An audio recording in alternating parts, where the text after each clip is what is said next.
Assalamualaikum warahmatullahi wabarakatuh. Salam jumpa kepada mahasiswa semuanya. Kita bergabung kembali pada materi hari ini, yaitu mengenai pembelajaran bermain peran atau role playing. Pembelajaran bermain peran role playing ini sudah tidak asing lagi, apalagi pada mata pelajaran bahasa Indonesia. Mata pelajaran PPKN juga sering digunakan untuk materi-materi yang memang membutuhkan suatu visualisasi yang ada pada materi tersebut. Nah, pada materi mengenai bermain peran role playing ini, ya perlu diketahui juga bahwa tujuan pembelajarannya yaitu di mana Anda semua harus mampu menggambarkan rancangan strategi pembelajarannya dengan menggunakan role playing atau bermain peran. Baik, kita akan lanjutkan. Pertama itu adalah pengertian dari metode role playing. Nah, pengertian metode role playing ini adalah pembelajaran yang berdasarkan pengalaman yang tentunya menyenangkan. Di antaranya adalah role playing itu adalah suatu cara untuk penguasaan bahan-bahan pelajaran melalui pengembangan imajinasi dan penghayatan siswa. Metode bermain peran atau role playing adalah salah satu proses belajar yang tergolong dalam metode simulasi. Ya, jadi simulasi itu gambaran umumnya, tapi kalau role playing itu sudah mencakup kepada semua komponen di mana peserta didik harus secara utuh dan sama untuk memerankan suatu hal yang ingin dibahas pada suatu materi gitu ya. Kalau di bahasa Indonesia itu bisa langsung seperti misalnya mempraktekkan atau mensimulasikan bermain drama gitu ya, seperti itu bisa menggunakan secara langsung menggunakan proses pembelajaran dengan role playing ini. Kalau di dalam mata pelajaran PPKN itu biasanya yang sering menggunakan role playing ini yaitu misalnya situasi rapat pada sidang BPUPKI gitu ya, atau proses pengadilan itu seperti apa. Nah, di situ digambarkan siswa berperan, ada yang sebagai hakim, ada yang sebagai jaksa gitu ya. Jadi role playing ini tingkatan lebih tinggi dari strategi atau model dari simulasi seperti itu ya. Nah, baik, setelah kita memahami dari pengertiannya dari role playing ini, metode role playing juga dapat diartikan suatu cara penguasaan bahan-bahan melalui pengembangan dan penghayatan dari peserta didik. Jadi dengan bermain peran, siswa diharapkan sekaligus memahami isi dari materi yang akan pelajari gitu ya. Jadi memang kalau ingin menerapkan metode role playing ini tidak langsung berperan, tapi siswa itu diminta untuk mengobservasi terlebih dahulu bahan-bahan atau referensi-referensi yang memang mendukung terhadap pemahaman. Kemudian siswa juga setelah memahami apa yang dia ingin nanti demonstrasikan atau ingin disimulasikan, dia harus menghayati gitu, karena dia nanti yang akan mencontohkan atau bermain peran gitu ya, seperti itu. Nah, dengan role playing ini diharapkan peserta didik ini lebih meresapi hasil dari pemahaman yang dia peroleh gitu ya dari penjelasan gurunya. Beberapa hal yang perlu diperhatikan dalam pelaksanaan metode bermain peran ini yaitu tentunya harus menentukan topik ya. Jadi tentunya tidak semua topik materi bisa diperankan dengan metode role playing ini. Penentuan anggota pemeran tentunya juga harus berpengaruh dalam kesuksesan menggunakan metode role playing ini ya.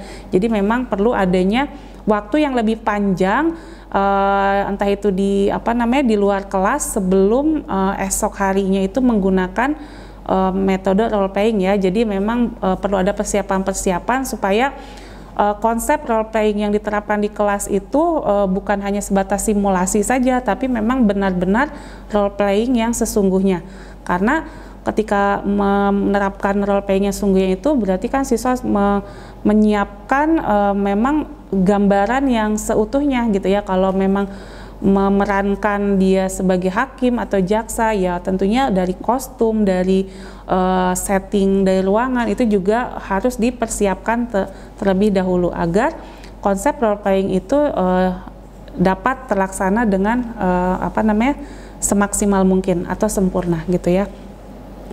Nah, pengalaman belajar yang diperoleh dari metode ini yaitu adalah kemampuan kerjasama, kemudian dari sikapnya itu adalah kemampuan komunikatif, dan kemudian yang ketiga itu adalah menginterpretasikan suatu kejadian.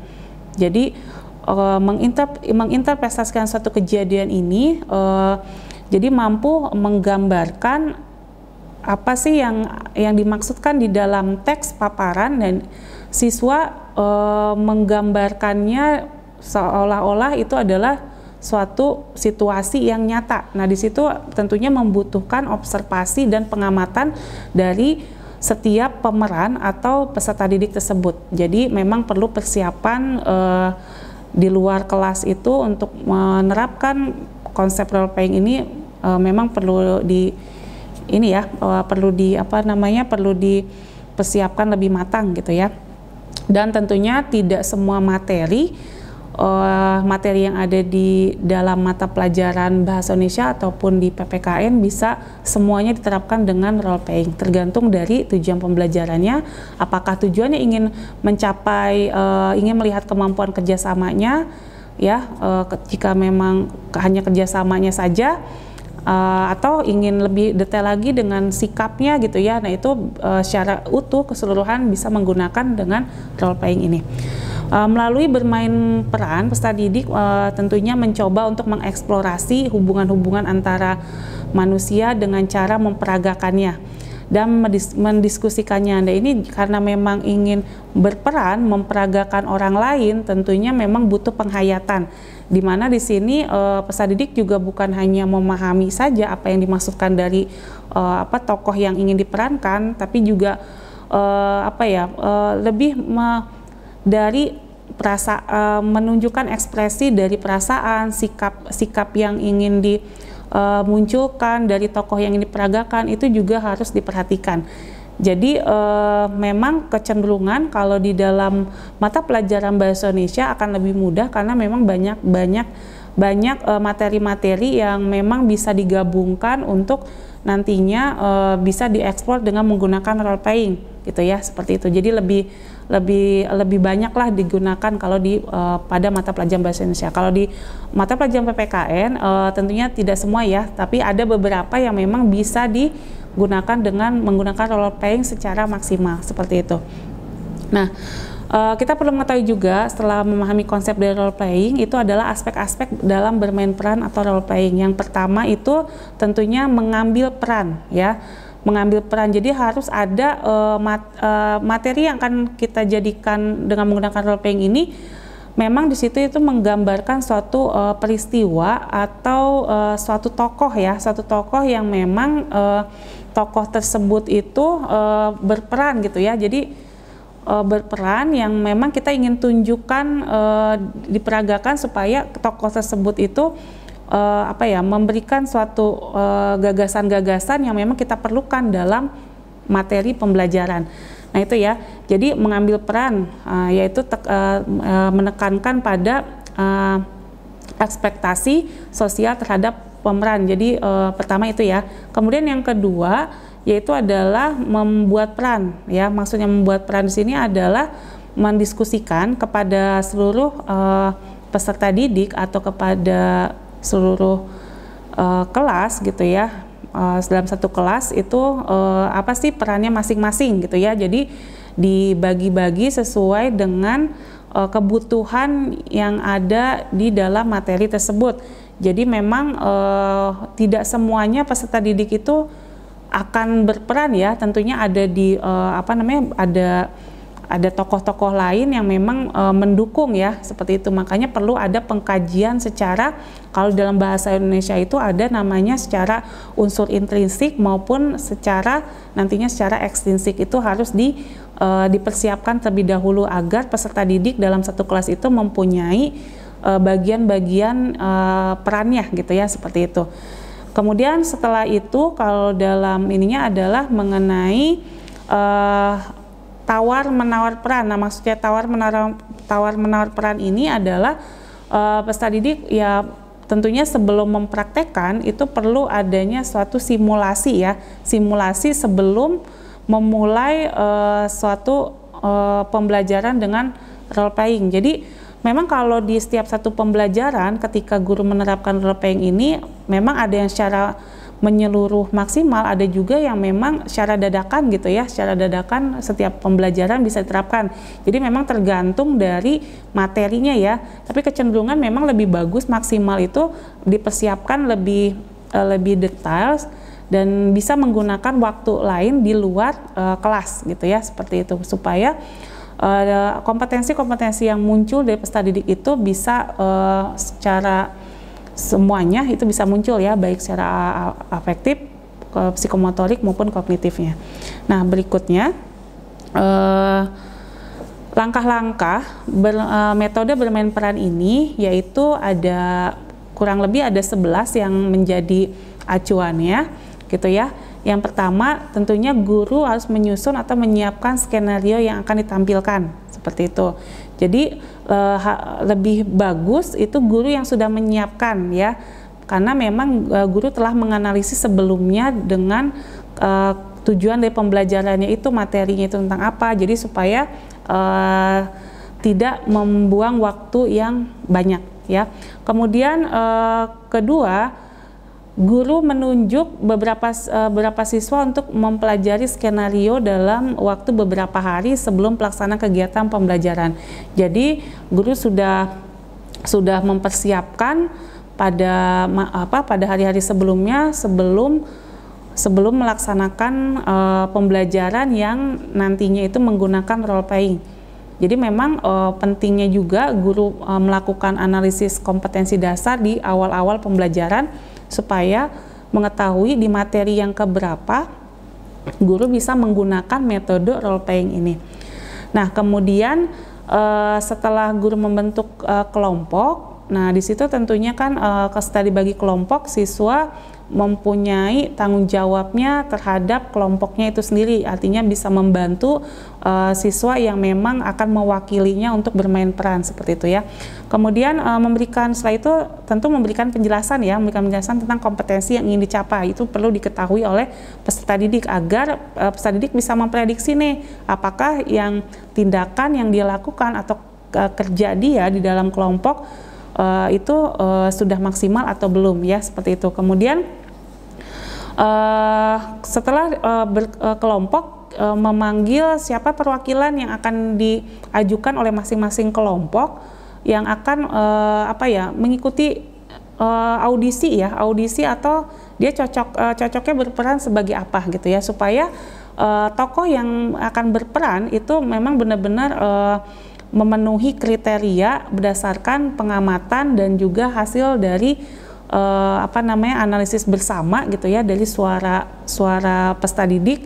Jadi di situ juga ada muncul kompetensi yang tidak diambil keputusan secara satu pihak tapi oleh seluruh warga kelasnya, seperti itu. Kemudian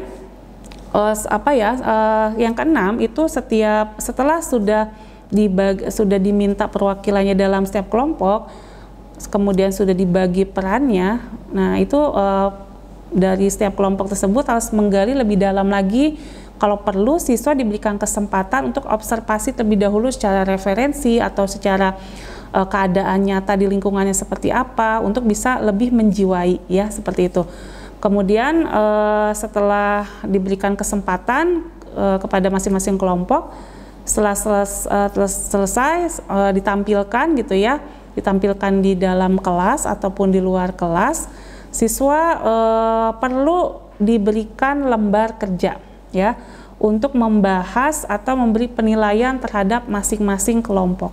Jadi bukan hanya bukan hanya memerankan saja, tapi guru juga perlu menyiapkan lembar kerja agar bisa mengukur apakah pembelajarannya sudah tercapai atau belum. Lebih simpelnya masing-masing kelompok diberikan satu lembar kerja saja gitu ya.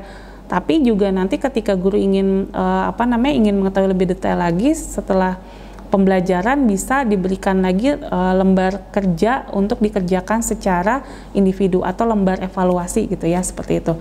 Nah, kemudian setelah pembelajaran selesai, guru perlu mengevaluasi gitu ya.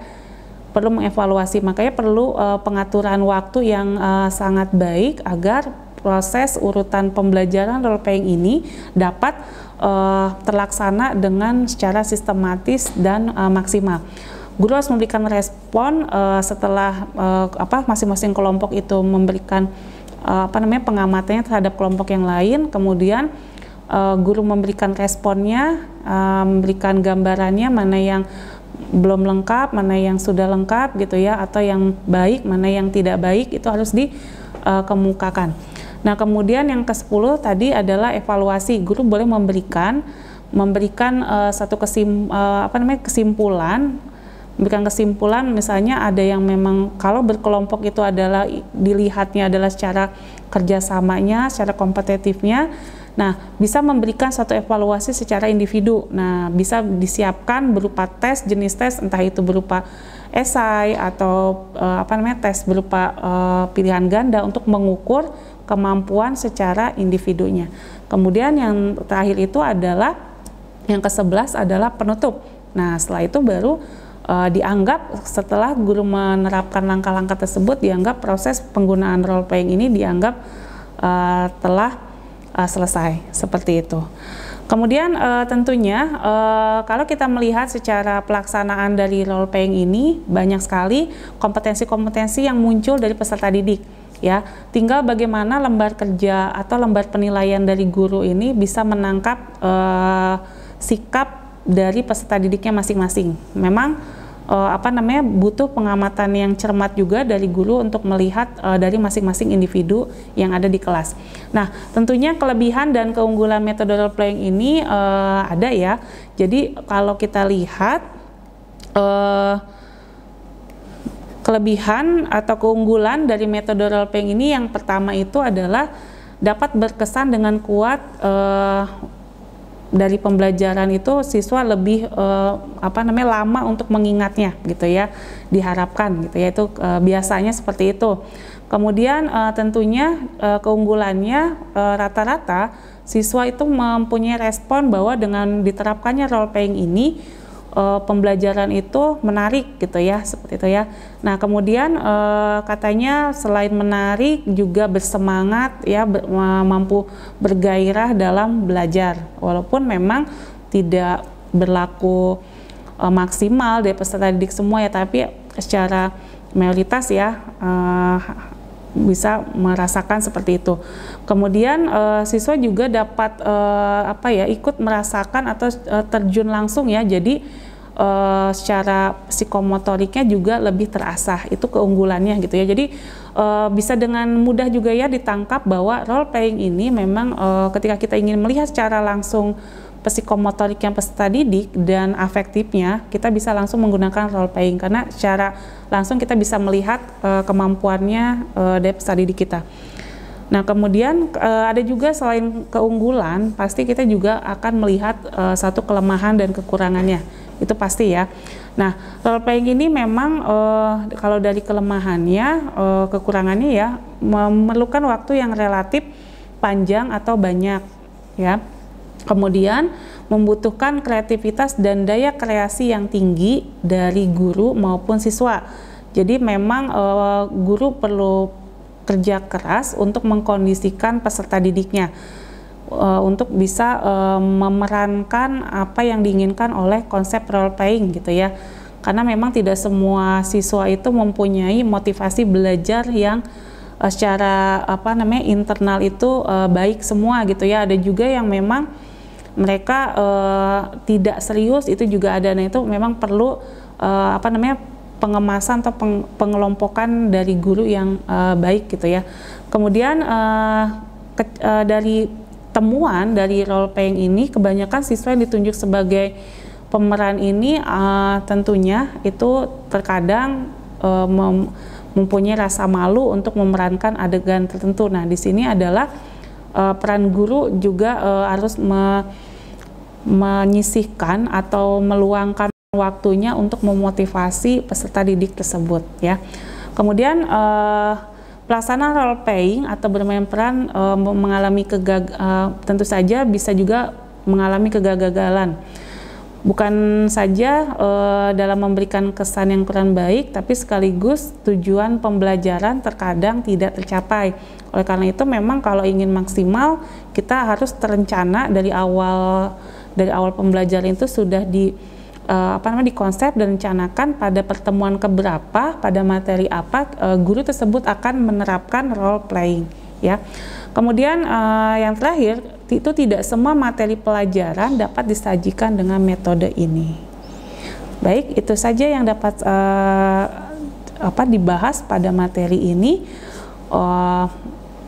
Semoga bisa dipahami ya. Terima kasih. Assalamualaikum warahmatullahi wabarakatuh.